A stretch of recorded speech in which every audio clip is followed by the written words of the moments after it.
Okay, one of the most challenging things when you're doing IVF abroad is that you've got to go do ultrasounds like when you're doing IVF, and you've got to basically do it at a satellite clinic. And just before our first transfer, I switched from going to one company to another because the company that I was like originally going to, number one, they were way more expensive. I do feel like their machines were newer, but they were way more expensive, like £65 more expensive. And they were never open. And so I think it was like my first, is it like your baseline appointment, they call it? Like I couldn't get an appointment. And so I had to go outside of the city that I live in. And ever since then, I started looking into like what other clinic I could go get these ultrasounds done at. And so lately, I've been going to a window to womb, which is like torture in itself because most people that go there are already pregnant. Like they're not going for the fertility aspect.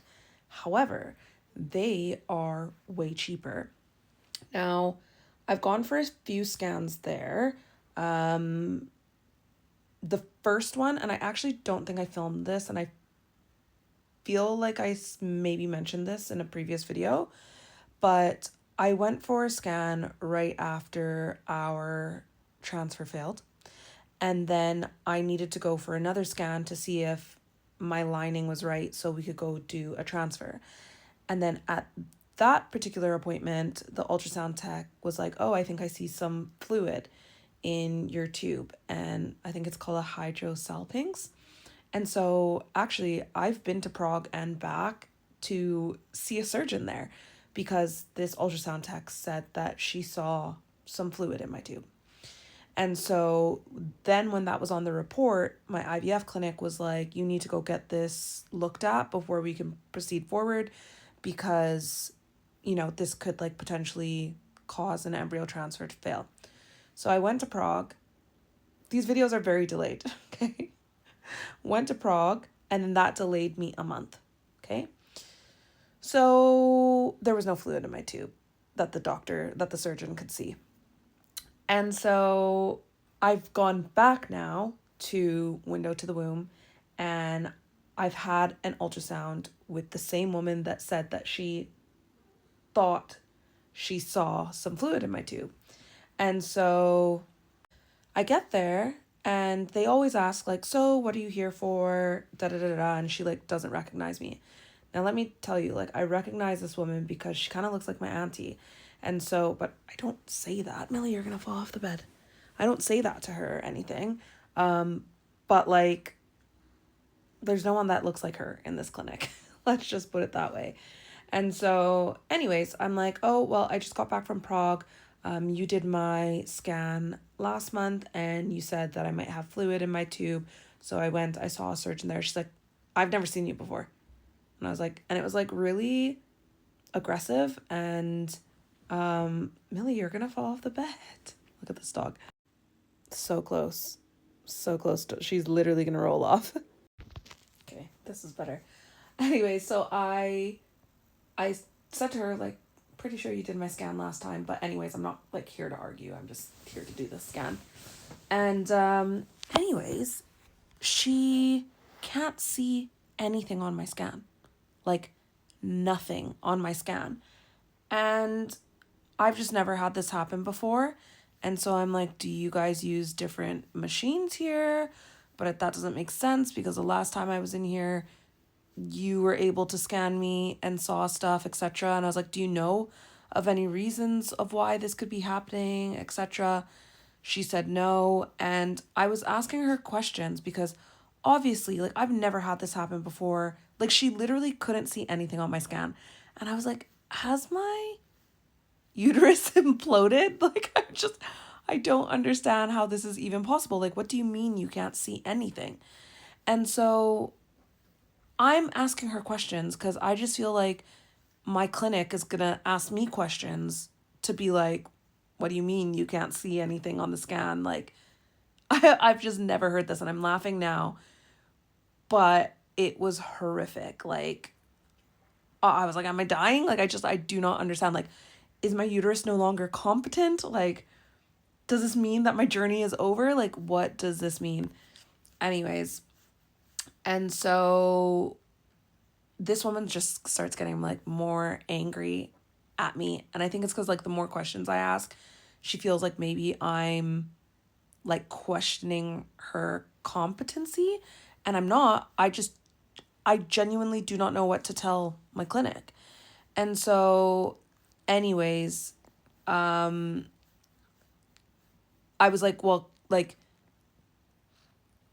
I like the next time I come in here for a scan, I don't even know what to tell like the next person because they always ask you like, what's going on, da da da. Like, what do I even tell the next person that scans me?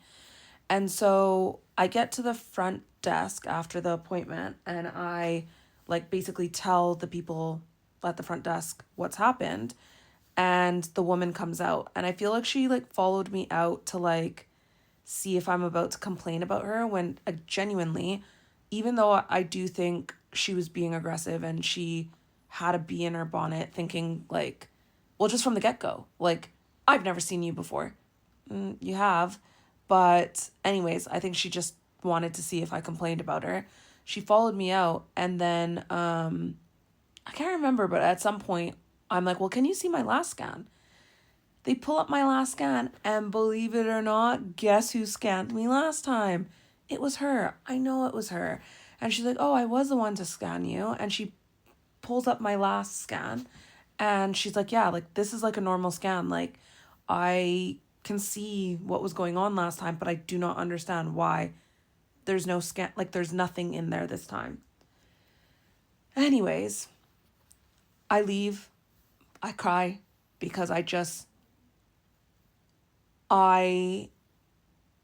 I'm Canadian, okay? I now live in England and I feel like Canadians are a lot more blunt and I feel like here in the UK I have to be diplomatic about everything and when you're in an appointment that's already distressing, you don't understand and then it's almost like you're having to talk in a different language and yeah, it sucked and so I just burst out into tears crying and had a like major meltdown. Like I don't think I've had a meltdown like this in I don't even know, like probably a good 2 years. Okay, that's maybe pushing it. Maybe a year. Yeah, a year. And when I found out I had to have my fibroids out basically. And it was just so shit. Anyways, didn't hear back from the clinic and then it hit me.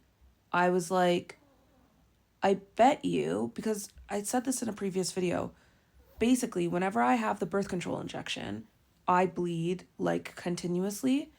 And I was like, I wonder if I have any lining left. Like, I've bled continuously. Like, I think it was like 18 days a proper period. And then the bleeding went up to 33 days. Like, more so spotting, but still bleeding. And I was like, I wonder if I just don't have any lining whatsoever. And I wonder if that will affect the ultrasound. I ChatGPT'd it. And lo and behold, if you don't have a lining, the ultrasound images, like it kind of doesn't have anything to bounce off of. And so that's why she couldn't see anything. And so, yeah, now I'm just waiting to hear back from the clinic to find out what the next steps are. Because, like, what? Do they now have to grow my lining back? Because I've never been a girly with, like, too thin of a lining. I've always had too thick of a lining. And from what I see from you girlies with too thin of a lining, it needs to be at least, like, 7 millimeters, is it? So, God knows what the next steps are.